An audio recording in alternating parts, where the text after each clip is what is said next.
बहुत समय पहले की बात है। पहाड़ों और नदियों से घिरे म्यांमार के एक देश में 3 साधु रहते थे। लोग उन्हें किसी नाम से नहीं बुलाते थे, क्योंकि उन्होंने कभी अपना परिचय दिया ही नहीं। गांव वाले उन्हें बस एक ही नाम से जानते थे, हंसते साधु। इन तीनों की सबसे अजीब बात यह थी कि वे कभी उपदेश नहीं देते थे, कोई प्रवचन नहीं करते थे, न शास्त्र पढ़ाते थे, न ही किसी से बहस करते थे। वे जहां भी जाते बस जोर जोर से हंसते, ऐसी हंसी जो दिल से निकलती थी, ऐसी हंसी जिसमें कोई बनावट नहीं थी। एक दिन वो तीनों एक छोटे से गांव में पहुंचे। गांव के लोग अपने अपने काम में व्यस्त थे। कोई खेत में हल चला रहा था, कोई कुएं से पानी भर रहा था, तो कोई अपने घर के बाहर बैठा चिंता में डूबा हुआ था। अचानक गांव की चौक में तीनों साधु आकर खड़े हो गए और बिना किसी वजह के जोर से हंसने लगे।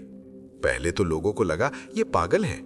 कुछ बच्चे उन्हें देखकर हंसने लगे, कुछ बूढ़े लोग सिर हिलाकर बोले, आजकल के साधु भी अजीब हो गए हैं। पर वो तीनों रुके नहीं।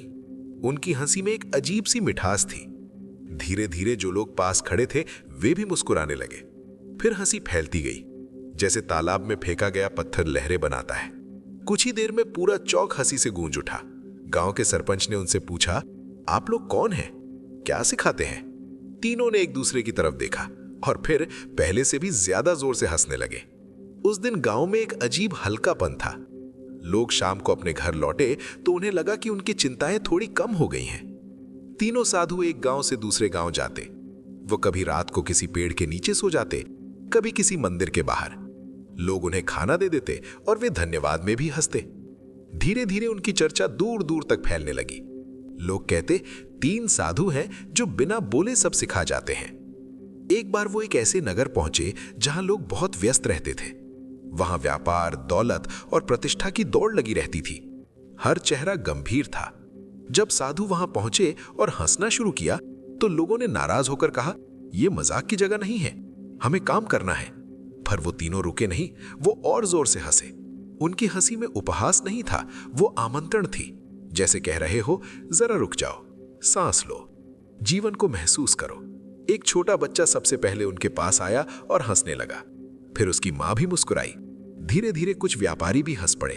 उस दिन नगर में पहली बार लोगों ने बिना कारण हंसना सीखा। समय बीतता गया। एक रात वो एक पेड़ के नीचे बैठे थे। ठंडी हवा चल रही थी। अचानक उनमें से एक साधु की तबीयत बिगड़ गई। बाकी 2 साधु उसके पास बैठ गए। वो साधु मुस्कुराया और धीरे धीरे उसकी सांसें थम गईं। सुबह जब लोगों को पता चला तो भीड़ इकट्ठा हो गई।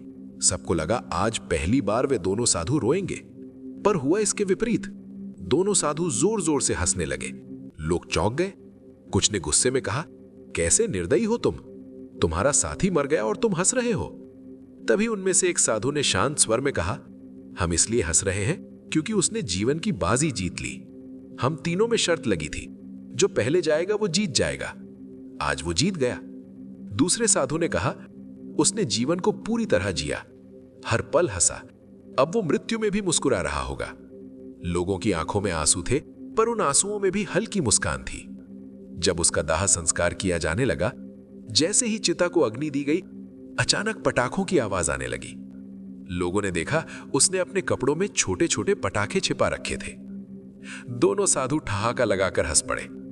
देखो, जाते जाते भी हमें हंसा कर गया। भीड़ भी हंसे बिना नहीं रह सकी। वो अंतिम संस्कार शोक का नहीं, उत्सव का बन गया। उन साधुओं ने कभी ये नहीं कहा कि दुख नहीं है। उन्होंने ये भी नहीं कहा कि जीवन आसान है। उन्होंने बस ये दिखाया, दुख के बीच भी हंसा जा सकता है, मृत्यु के सामने भी मुस्कुराया जा सकता है। दोस्तों, सच्ची खुशी अंदर से आती है, बाहर की परिस्थितियों से नहीं। जीवन और मृत्यु दोनों को सहज भाव से स्वीकार करना ही शांति का मार्ग है। कभी कभी बिना वजह हंस लेना भी एक गहरी साधना है। तो दोस्तों, आज की कहानी से आपको क्या सीख मिली, नीचे कमेंट बॉक्स में जरूर बताना। और हां, अगर आपने अभी तक चैनल को सब्सक्राइब नहीं किया है तो सब्सक्राइब कर लेना। मिलते हैं अगली वीडियो में।